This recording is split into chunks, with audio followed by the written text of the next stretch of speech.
So first of all, I want to thank everybody who's here. I really appreciate you all being here to support me and for my re-election campaign for the 331st District Court.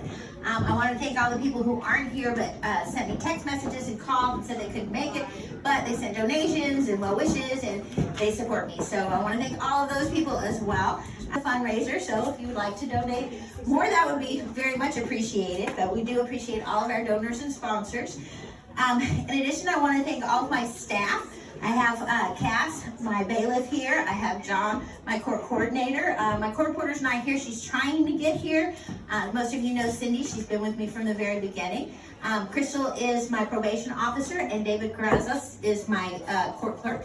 And I have an amazing staff. So anybody that comes into my courtroom knows that they really help with the efficiency of the court because we have a very, very efficient and effective court. Lastly, I want to thank Wise Strategy, Michael, Rio, Cindy, and Max for being here and setting all this up and helping me set everything up. I really appreciate it. Especially Rio is our professional camera person taking all the photos. I want to acknowledge the public officials who have come and our candidates. We have retired County Court Judge Pablo Avila, who is here in the back. We have retired Judge Charlie Baird, who is here in the back. We had County Court at Law Judge number 6, Judge Mueller was here, and she will be making an announcement tomorrow about whether she's going to be County Court 6 or the 403rd District Court. We'll hear about that tomorrow. She had to leave, so she's no longer here. We have Representative Vicki Goodwin. Is Vicki still here? She's already gone. They had to leave? All right, well, she was here. We have Ana Cortez, who is the Mexican American School Board Council. She is the president, recently elected. Thank you for being here, Ana. We also have former Judge Mike Denton. Is Mike still here? Yes, he is in the back. Thank you. We also have JP3 Sylvia Holmes, who is here. Thank you for joining us. We also have candidates here. We have, oh, I'm sorry, we have retired Judge Sean Wizard standing right in front of me. I apologize, Judge. And he's only been trying cases for the past 2 weeks, so, you know, let's not go there. Candidates, we have Jana Ortega, who's running for County Court number 4. Hi, thank you. We have Bertha, Bertha Delgado.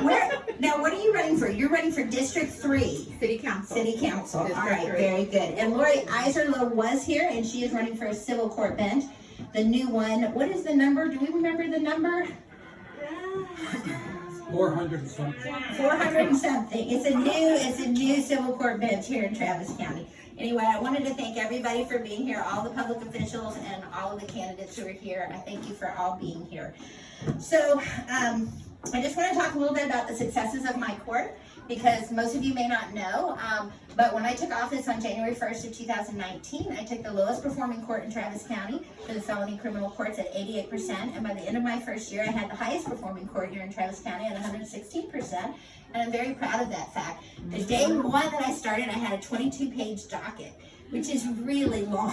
By the end of my first year, it was 11 pages, and that includes all of the new cases that are filed every single day. So not only had I cut it in half, but I had already gone through all of the new cases that came about as well. So we worked really hard. And that's why I had to give kudos to my staff, because they remember those days when we were sitting in court doing dockets until 6 o'clock at night or whatever, you know, because we were, you know, trying to catch up and get rid of the backlog. And that's exactly what we did. We had over 11 trials my first year before the Supreme Court, you know, clamped down because the coronavirus, so we couldn't have any more trials. I will tell you that I just found out, because my opponent actually requested the information, that just this year I also have the highest number of dispositions out of any of the felony courts. So we're still going strong. So also, as a general order, all the judges will be passed automatic personal bonds for low-level state jail and third-degree felonies, non-violent felonies. Right. So that's to streamline the process. Those are people that would have gotten a personal bond anyway, but hopefully it streamlines the process so they get out in a day or so rather than a week. Yeah. We have to continue to improve that. Personal bonds are one of the worst areas of the criminal justice system because it takes so long, the process is very convoluted, and we're working on that. And we also want to expand the number of non-violent offenses that are included in that. That's something for my next term in office. So that's something to look forward to. Lastly, most of you know I've been an attorney for 33 years. I've been a a defense attorney for over 25 years, and I mostly represented people who were indigent and those with mental health issues. And that's the perspective that I brought to the bench when I took office. And that's important. Perspective is important, because defense attorneys are the ones that work one-on-one with the defendants. That means that they're the ones that can see the actual reasons that brought them into the criminal justice system, whether it's substance abuse, mental health issues, youthful immaturity, whether it's family dynamics, toxic relationship. It can be any number of things. But criminal defense attorneys are the ones that actually find those issues, deal with those issues, and try to help the people get through. Whenever I used to get asked what I did as a criminal defense attorney, I used to say, well, I help people. That's what I do, and it brings me joy to do that. As a criminal judge, I also help people. I try to figure out exactly what's going on with the criminal defendant and try to match them up with services.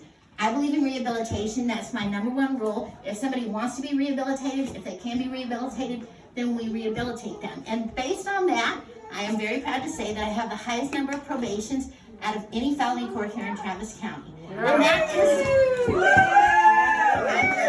is a reflection of my values, and I will continue to have that in my second term.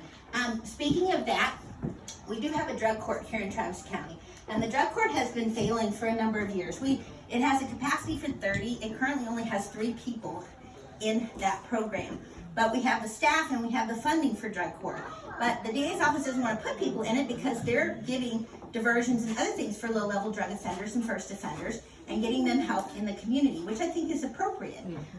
But they are willing to work with me to put higher-level drug offenders into the drug court. So there's no reason why we can't populate the drug court, have it fully attended and funded, and work with people that have higher level substance abuse issues. And that is what I want to do. Now, we have 2 people that are running for the 403rd, and the drug court is out of the 403rd, but Judge Kennedy is retiring, and both of the candidates for the 403rd have said that they're taking the youthful offender docket and they will give me drug court. So I'm hoping to take over drug court in my next term. In doing that. I appreciate that. So I think most of you know a little bit about me. But I was raised by a single mom. My mom was a naturalized citizen from Tunisia, North Africa. She met my dad during World War II when the American soldiers liberated Tunisia from the Nazis. I'm the only Jewish judge on the criminal side. My dad was in the Air Force Military Police. He passed away when I was 5. I have 2 older siblings. My sister passed away in 1994 as a result of an arson fire, and her death is still an open homicide investigation in Tennessee. So a lot of times at these events, you'll hear me talk about closure, the importance of closure in criminal cases. Well, I know firsthand why that's important. People need to have an end to their criminal cases. Bertha knows this firsthand because they can go on, and they negatively impact every aspect of your life, both the victim, the defendant, and their families. So that's the reason when I talk about a high-performing court and disposition rates and trying to move cases along, and that includes dismissals, pleas, and trials. It's because I believe that there has to be an end, a light at the end of the tunnel for people so that they can move on with their lives. So I feel that that is something that we have accomplished and something that I will continue to accomplish, specifically for people like you who need to move on with their lives, right? Yeah. All right, so as most of you also know, I was a single mom. We moved here almost 2 decades ago when my son was in kindergarten. He is now an economics major in the ROTC program at Texas State. I have my 2 nieces here. My oldest niece is Claudia and her fiance Tyler and their daughter Eliza. And she is a community outreach director for Behavioral Perspective Inc., BPI, and they help children who've been diagnosed with autism and provide them with services in their families. My youngest niece lives with me, and her son lives with me, so that's the 2-year-old. Every time you see my broken glasses, he's to blame. She is a student at ACC, and next semester she will be a psychology major at Texas State. Wow. So anyway, so all of you, thank you for being here. I'm going to tell you, if you really want to help me win this campaign, I need you to do a couple of things. One, we have a videographer on the deck, so please go out and just do a 5-second, 10-second video saying, I support Judge Chantal Eldridge because whatever comes to mind. Hopefully nice things, okay? Secondly, make sure to send an email to all of your friends and family and tell them that you support me and to vote for me, because it's very important. All of you know a lot of people, and I could use all of their support. Lastly, if you have donated, thank you so much. I appreciate it. If you could donate some more, I would appreciate it. If you haven't donated, please do. There are so many contested races this election cycle that I've already been told that it's going to be an expensive campaign season, because we're all vying for public time, and there's going to be limited, and Lloyd Doggett's going to get the most of it. I can just tell you that. All right? So please be generous. Otherwise, enjoy yourself, enjoy the company, enjoy the food, enjoy the drinks, and I'm so happy to have you here.